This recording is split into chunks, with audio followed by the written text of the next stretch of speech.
CPM ఉంది, లోక్సత్తా ఉంది, అన్ని పార్టీలు, బహుజన్ పార్టీ ఉంది, అన్ని పార్టీలు ఉన్నాయి. దానికే ఉంది. ఎన్నికలు వచ్చినప్పుడు అందరూ మాట్లాడతారు, ఎవరు మాట్లాడతారు. కానీ రాష్ట్రానికి ఏ పార్టీ ఏం చేసింది, రాష్ట్రానికి ఏ నాయకుడు ఏం చేశాడు, ఆ న్యాయంలో ఏం చేశారు అనేది మన ముఖ్యం. ఇప్పుడు చేసింది ఒక్క విషయాన్ని, రేపు ఎన్నికలు జరుగుతున్నప్పుడు ఒకే విషయాన్ని మా ముఖ్యమంత్రి గారు చెప్తున్నారు. ఓ పక్క వచ్చి గతందారీ వ్యవస్థ, ఒక వచ్చి సామాన్యుడి తాలూకా సంక్షేమం, అటు చంద్రబాబు నాయుడు తాలూకా 14 సంవత్సరాల్లో ఆయన చేసిన పరిపాలన, ఇటు 5 సంవత్సరాల్లో జగన్మోహన్ రెడ్డి గారు చేసిన సంక్షేమ పాలన, దానికి బేరేజ్ చేసుకుని అడగమంటున్నాం. అందులో అంతే తప్ప ఎవరిని మోసం చేయలేదు, ఎవరిని మాయ చేయలేదు, ఎవరిని దగా చేయలేదు.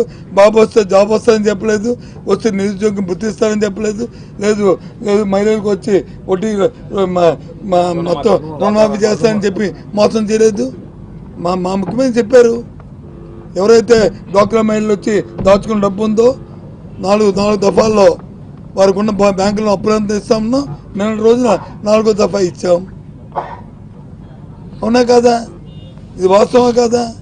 3,000 రూపాయలు పెన్షన్ ఇస్తామని చెప్పాం, 2,000 నుంచి మనం 1వ తారీఖు నాడు 3,000 పెన్షన్ ఇచ్చాం. ఇది అవునా కాదా? ఎక్కడైనా మోసం చేసామా, లేదా ఎక్కడైనా మబ్బు పెట్టామా, ఎక్కడైనా ఇచ్చేసామా? ఏదైనా మేము చేసింది, మా ముఖ్యమంత్రి చెప్పిందే చేస్తారు, చేసింది చెప్తారు.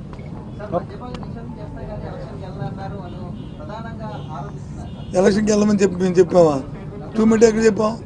2 మీటర్ ఇప్పుడు మద్యపాన్ని దశల వారీ నియంత్రణ చేస్తామని చెప్పాము, దశల వారీ చేస్తామని చెప్పాము. అందుకని మేము వచ్చి ఎలక్షన్కి వెళ్తామని చెప్పాము. ఎందుకండి మాటలు తప్పు కదా? అది ఇంత మధ్యలో చెప్పడం, ఆరోపణలు చేయడం ఏం పోయింది? ఎవరైనా చెప్తారు, ఓ రోడ్డు మీద వెళ్తుంటే ఓ వెళ్ళిపోతుంటే ఎంతమంది అరుస్తుంటారు, కేకలేస్తుంటారు, ఓ అంటారు, జై పెడతారు, చీ పెడతారు. ఆ జైకి మేము వచ్చి పొంగిపోము, చీకి మేము వచ్చి బాధపడము. మాకు అల్టిమేట్గా మేము ఆన్సరబుల్ ప్రజలకి, రాష్ట్ర ప్రజలకి, వాళ్ళకి మేము అవుతాం.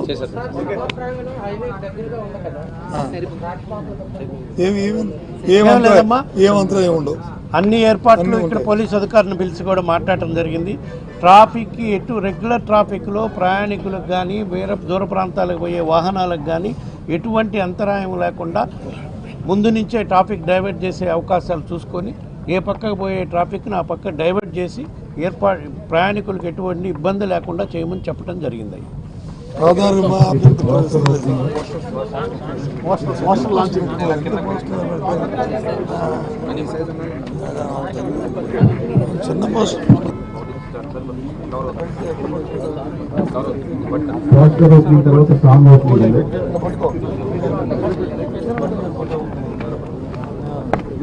ఇంత పెద్ద పెడితే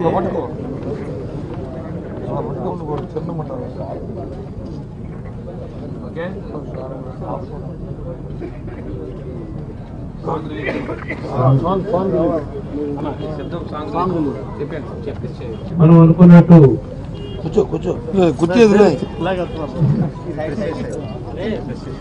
ఈ బహిరంగ సభ కార్యకర్తలను ఏ విధంగా సమాయత్తం చేయాలో, దాని కార్యకర్తలు సిద్ధంగా ఉండాలి అని సందేశం ఇచ్చే కార్యక్రమానికి ప్రోగ్రాం పెట్టాం.